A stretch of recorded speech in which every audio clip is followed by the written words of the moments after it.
Social anxiety disorder প্ৰব্লেমটো মোৰ সৰুৰে পৰা আছিলে। স্কুলত পঢ়ি থাকোঁতে, কলেজত পঢ়ি থাকোঁতে, জব কৰি থাকোঁতেও আছিলে। কোনো ধৰণৰ চাইকিয়াট্ৰিক ডক্টৰক কনচাল্ট নকৰাকৈ বা কোনো ধৰণৰ মেডিচিন নোখোৱাকৈ মই নিজে ঠিক কৰিছোঁ, যিটো মেক্সিমামৰ দ্বাৰাই পচিবল নহয়।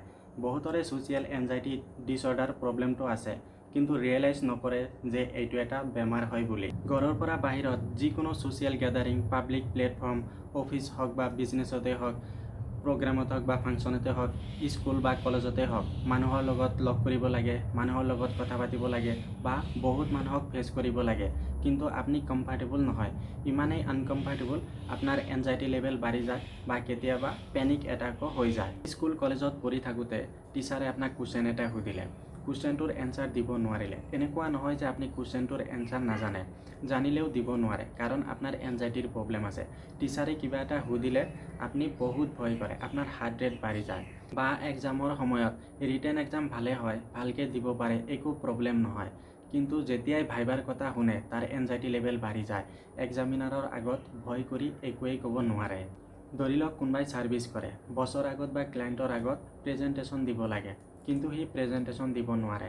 বাকী চব কাম কৰিব পাৰে, একো প্ৰব্লেম নহয়, কিন্তু যেতিয়াই বছৰ আগত বা ক্লায়েণ্টৰ আগত প্ৰেজেণ্টেশ্যন দিব লাগে, সি প্ৰেজেণ্টেশ্যন দিব নোৱাৰে।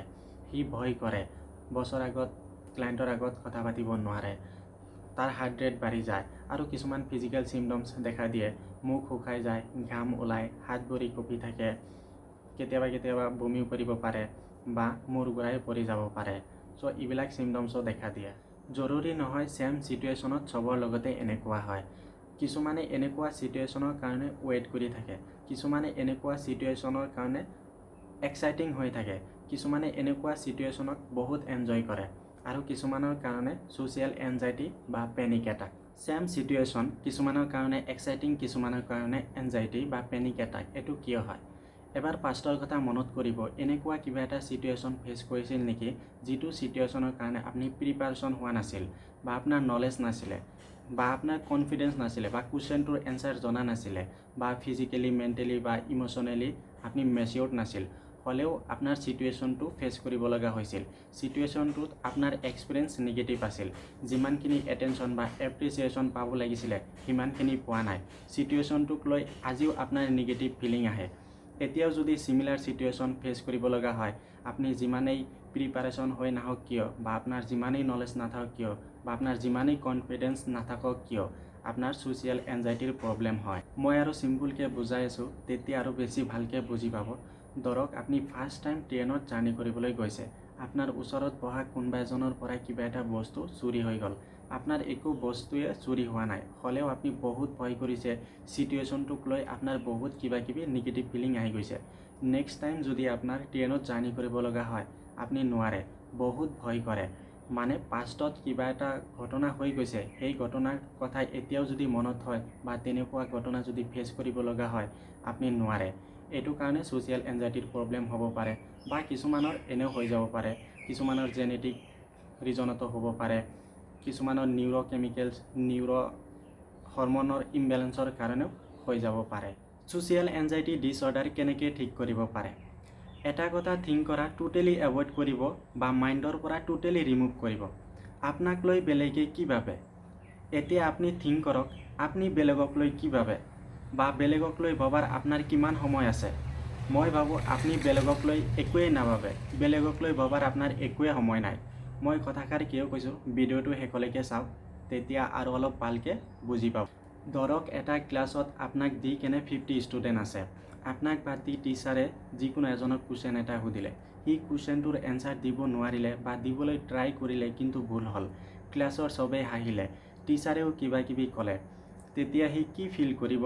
সি লাজ পোৱা বুলি ফিল কৰিব, বা ক্লাছৰ চবেই তাক লৈ বহুত কিবাকিবি ভাবি আছে বুলি বা ভাবিব বুলি ফিল কৰিব, আৰু বহুত ধৰণৰ নিগেটিভ ফিলিং তাৰ অট'মেটিকলি আহি যাব। ক্লাছ শেষ হোৱালৈকে, স্কুল ছুটি হোৱালৈকে বা ঘৰত যোৱাৰ পিছতো এই চিটুৱেশ্যনটোক লৈ তাৰ নিগেটিভ ফিলিং আহি থাকে। সি নিজে ফিল কৰি থাকে, ক্লাছৰ চবেই চাগে তাক লৈ বহুত কিবাকিবি ভাবি আছে। এনেকুৱা নিগেটিভ ফিলিঙৰ কাৰণে সি 2-3 দিনমান স্কুলতে নাহে। এতিয়া আপুনি কওক, সেই চিটুৱেশ্যনটোক লৈ আপুনি কি ভাবিছিল? আপুনি তাৰ কথা কিমান সময় মনত ৰাখিছিলে? মই ভাবোঁ সেই চিটুৱেশ্যনটোক লৈ আপুনি একোৱে ভবা নাই, তাৰ কথা আপুনি তেতিয়াই পাহৰি গৈছে। 2-3 দিনটো মনত ৰখা দূৰৰে কথা। এতিয়া ধৰক টিচাৰে আপোনাক কিবা এটা কুৱেশ্যন সুধিলে, আপুনি নোৱাৰিলে, চবেই হাঁহিলে, টিচাৰেও কিবা কিবি ক'লে। তাৰ লগতো এনেকুৱা চিটুৱেশ্যন হৈছিলে, সি বহুত কিবা কিবি ভাবিছিল কিন্তু আপুনি একো ভবা নাই। এতিয়া আপোনাৰ লগত এনেকুৱা চিটুৱেশ্যন হৈছে, আপুনি বহুত কিবা কিবি ভাবি আছে কিন্তু সি একোৱে ভবা নাই। একচুৱেলি এনেকুৱা হয়। আনে কি ভাবে, এই নিগেটিভিটিটো যদি মাইণ্ডৰ পৰা ৰিমুভ কৰিব পাৰে, তেতিয়াহ'লে ছ'চিয়েল এনজাইটিৰ প্ৰব্লেমটো ছল্ভ কৰিব পাৰিব। কিছুমানৰ ইণ্টাৰভিউ দিবলৈ গ'লে ছ'চিয়েল এনজাইটিৰ প্ৰব্লেম হয়। প্ৰাইভেট কোম্পানীবিলাকত ৰিটেনতকৈ ভাইভাৰ ওপৰত বেছি প্ৰায়ৰিটি দিয়ে। এটা কথা মনত ৰাখিব, ভাইভাৰ সময়ত আপোনাৰ অপ'নিয়েণ্টক এইখিনি ৰিয়েলাইজ হ'বলৈ নিদিব আপোনাৰ কনফিডেণ্ট নাই, আপুনি নাৰ্ভাছ হৈছে। কুৱেশ্যনটোৰ এনচাৰ পাৰিছে নোৱাৰিছে সিমান এটা মেটাৰ নকৰে। মই যিখিনি কৈছোঁ এইখিনি মেইনটেইন কৰিব, বা আপোনাৰ নিজৰ যদি কিবা টেকনিক আছে সেই টেকনিকটো মেইনটেইন কৰিব। লগতে চাইকিয়াট্ৰিক ডক্টৰক এবাৰ কনচাল্ট কৰি ল'ব। ডক্টৰে আৰু ভাল টেকনিকো আপোনাক দিব পাৰে, লগতে মেডিচিনো দিব পাৰে।